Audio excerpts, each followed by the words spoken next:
ব্যাপার, তুমি তোমার গরুর দাম তো দিয়ে আসছি, মানে আর কোনো দাবি দাবা আছে থাকলে বলো, অসুবিধা নাই।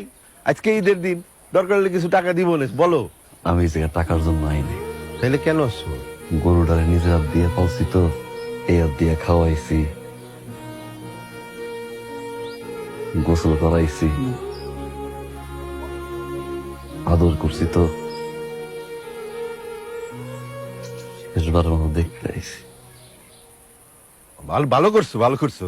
চলো, ওই কোরবানি টোরবানি হয়ে গেলে কোরবানির মাংস নিয়ে যেও। কোরবানি যেহেতু দিবেন, আমার মাস্তান রে আসতে ফালাইয়েন,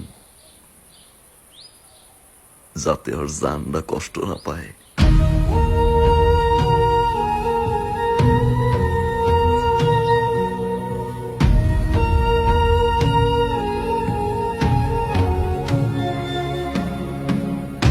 এই দড়ি খোল।